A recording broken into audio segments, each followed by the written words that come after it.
Hello everyone, my name is Emily Gibson and I am a well-being and trauma-informed practice educator, and I wanted to share with you some of my top well-being practices for teachers, school leaders, educators, community workers, parents, anyone who's supporting young people during a time of distress or crisis. So of course, well-being is individualized, it's complex, it's holistic, but these are a couple of my go-to practices that I've employed in crisis response settings. The first one is the importance of having peer connection or social connection. So we know from polyvagal theory that when our nervous system is faced with a perceived threat or stress, its first line of defense is to look for connection with others, support from others.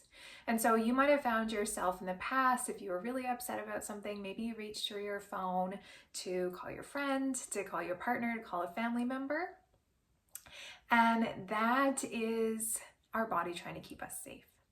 And so when working in a post-crisis environment, and just generally, because all of these practices apply to well-being in a preventative, ongoing sense, we want to build in opportunities to be able to connect with other teachers, other community members, someone who you might be able to debrief at the end of the day with in a very non-judgmental way to just process what you were experiencing.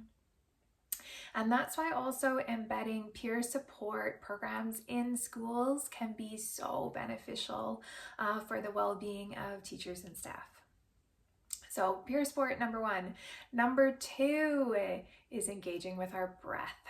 Now, for some people, engaging with your breath might not feel like the most comfortable. Maybe it is a bit triggering for you. So in that case, this is not your practice.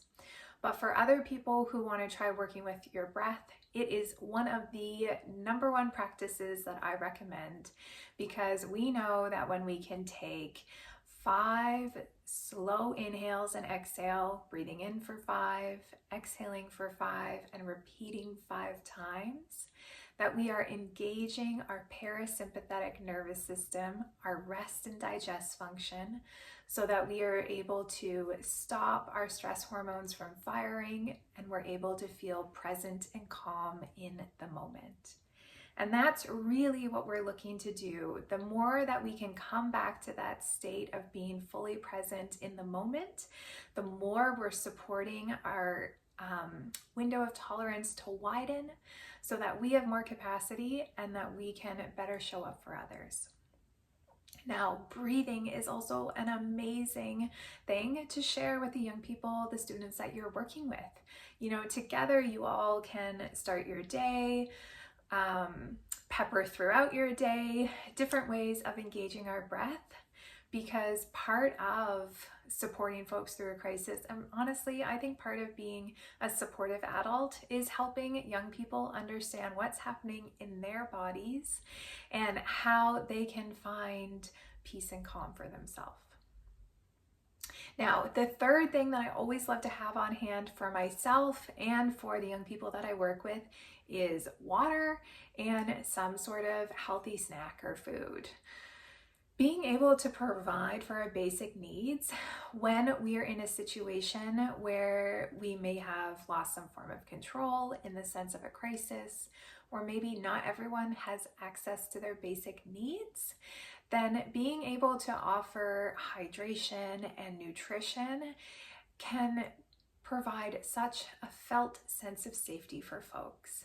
It also is helping you as a supporter to feel equipped, energized, prepared, fueled, hydrated to keep giving to others. Because we know that we have to put our oxygen mask on first before helping others. And so that metaphor is really meant to be a supportive metaphor for our well-being. And although it might feel counterintuitive to some of us, we have to think about how to provide for our needs so that we then have the capacity to provide for other people's needs. Now, my fourth practice that I really try to employ when in a crisis response scenario is moving my body. So when we at any time.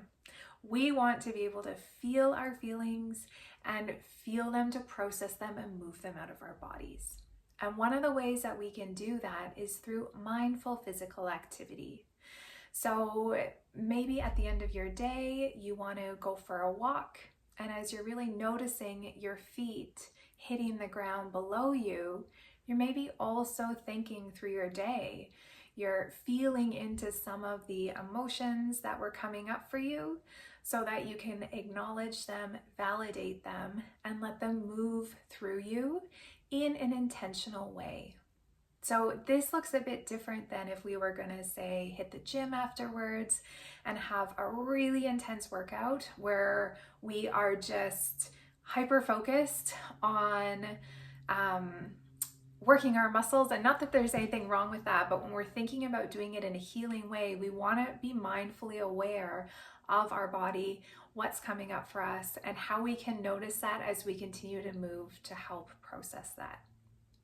So there are way more things that we can do for our well-being, but these are just a couple of the tips that I like to keep on top of my mind when I'm in a situation that is going to have me potentially in more of a heightened state and those around me more in a heightened state, so that I feel really prepared to be able to hold the space for others.